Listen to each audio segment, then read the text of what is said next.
جهاز فني، مبروك جهاز اداري، مبروك اخواني اللعيبه. وليد عبد الله مو لحاله اليوم يلعب، يعني انا مكمل مع 11 لاعب. اشكر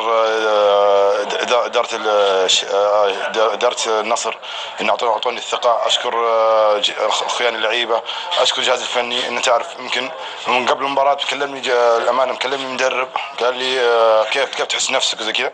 قلت له انا ما عليك، ما انا جاهز واي وقت تحتاجني انا معك. الحمد لله اعطاني الثقه، انا قلت من اول قد الثقه ان شاء الله، وان شاء الله باذن الله هذا اول انطلاقه مع نادي النصر. ارجو من الجميع يعني لو كان في مني تقصير اليوم ان شاء الله اتلافى المباراه الجايه. شكرا ل 11 لاعب اللي كانوا في المباراه اليوم. الامانه اليوم انا خشيت المباراه هذه مستمتع، لكن الحمد لله ونشكره. لكن ان شاء الله باذن الله يكون الجاي احسن باذن الله. وليد ارفع يديك شوي بس.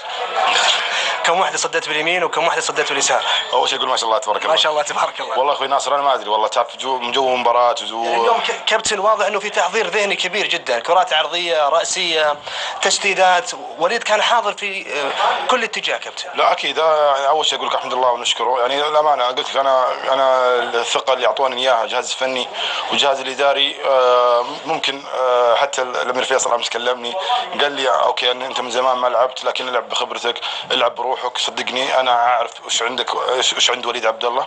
لكن الحمد لله انا اشكر اخواني اللعيبه ساعدوني جوه الملعب. اشكر الجميع الامانه، اشكر اسرتي بعد يمكن قبل المباراه وهم يقول لي انت قد الثقه واعطوني الثقه. الحمد لله وان شاء الله انا قد الثقه. واقول جمهور النصر ان شاء الله باذن الله يكون الجاي احسن، وان شاء الله باذن الله يمكن في مباراه اليوم ننساها نفكر في الجاي، وان شاء الله باذن الله. ايش قصة الرقصة معك وتحديدا في ملعب الجوهرة وليد؟ والله شوف انا بالعكس هذا الرقصة يعني الرقصة هذه استمتع فيها. تقدر تسويها الحين في الاستوديو؟ لا والله والله ناصر الحين لو تقول يشرب مويه ما انا قادر خلاص. يعني يمكن اعطني قصة الرقصة. الرقصة تعرف يمكن حماس في حتى الامير فيصل اللعيبة ابراهيم غالب قال لي نبغاك اليوم لو فزنا ان شاء الله ترقص الرقصة، ورقصت الرقصة هذه. اقول لهم شكرا لكم باذن الله ان شاء الله يكون الجاي احسن. هذه اول انطلاقة يعني مو خلاص لعبت مباراة كويسة اليوم اني انا ما راح اشتغل، بالعكس راح اشتغل وراح اجتهد. وجمهور النصر يعني الامانة شكرا لهم على ثقتهم فيني من قبل المباراة ومشجعون وليد عبد الله، وان شاء الله وليد عبد الله راح يخذلكم باذن الله في المستقبل. اخيرا وليد فرحتك بالهدف واضح انه من الضغط اللي كان يعانيه وليد في مرمى النصر. والله شوف يمكن الفرحة فرحة يعني هذا اثنين الهدف الثاني.